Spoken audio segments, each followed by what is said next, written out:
Hello and welcome back. In this session, we'll go over multicollinearity issues.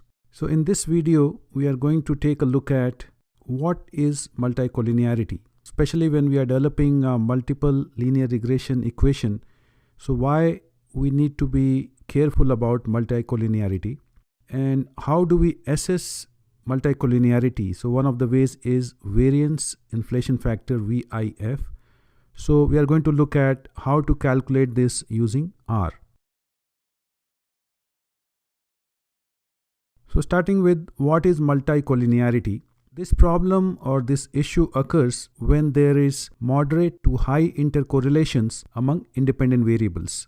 So our variables which are like x1, x2, x3, etc. If we make a scatter plot or if we look at their correlation coefficient estimates, so if the correlations are high, the chances are that we end up with this problem. So what will happen if there is a multicollinearity and why we need to care about this? The problem is that it can lead to unstable estimates. So remember we have estimates for intercept and for the slopes B1, B2, B3 and so on. These estimates may not be reliable because they are unstable. And if we have like two variables which are highly correlated and these are like independent variables, so why should we have both of them in the model if they are highly correlated? When we include one of them in the model, that should be enough. So if we include both of them, they start behaving in certain way that make estimates unstable. One solution of dealing with this problem is that we keep only one variable in the model and we drop the variable that is highly correlated with this particular variable. So remember, all these are independent variables. We keep only one of them wherever we see high correlations. In fact, that could be one of the solutions. The way we can figure out whether there is multicollinearity problem or not, especially when we have many independent variables. So what we do is we calculate what is called as VIF. If this VIF is more than 10, so that definitely indicates presence of this problem, multicollinearity. Let's look at how do we calculate this in R. Remember we are using dataset vehicle and we have broken that dataset into training and testing. In fact, if you look at the structure of training dataset, it looks like this. So there are various variables like vehicle number and failure month, mileage. And suppose we are interested in predicting LC, which is labor cost. We can make use of many numeric variables. So this time let's use FM. FM is failure month, mileage, labor hours and material cost. So we can create a linear model, LC as a function of labor hours, mileage, material cost MC, failure month FM, and our data is training. And let's call this as new model. So I'm using more variables just to see whether there is any presence or not. It is not likely to be because we have seen the scatter plots. So in fact, we can make that plot using pairs.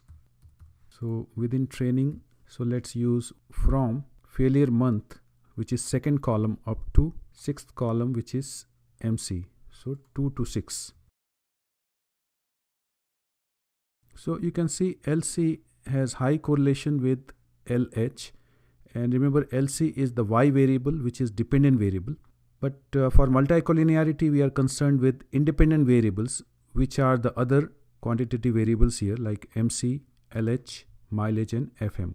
FM and mileage seem to have some positive correlation, but we are not sure whether this could cause multicollinearity or not, because this correlation or this relation between mileage and FM looks to be quite weak because the scatter is all over, although there is an increasing trend. Whereas MC and LH, there seems to be slight positive correlation, but again seems to be weak.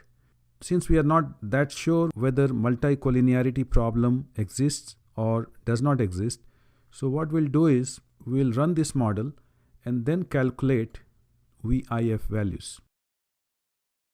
For using VIF function, we need a package called far away. So if you have not installed, first you have to install it, and then you can run this library. And now we can calculate VIF for our new model that we just created. You can see that VIF values are calculated now. For LH it is 1.4, mileage 1.8, MC 1.4, and FM about 1.86. So these values are much below 10. If VIF is more than 10, then only we say there is a severe presence of multicollinearity problem. And if they are more than 5, we may say there is mild presence of multicollinearity. But since these values are even much below 5, we can safely conclude that there is no multicollinearity problem as far as this vehicle failure data is concerned. To summarize, in this 5-video series, we started with introductory concepts for multiple linear regression, and then we covered the data preparation, where we looked at some simple ways of addressing missing data, and then we partitioned the data into training and testing sets, and then we developed a multiple linear regression model, carried out diagnostics and prediction with that model. In the final video, we looked at how to assess multicollinearity.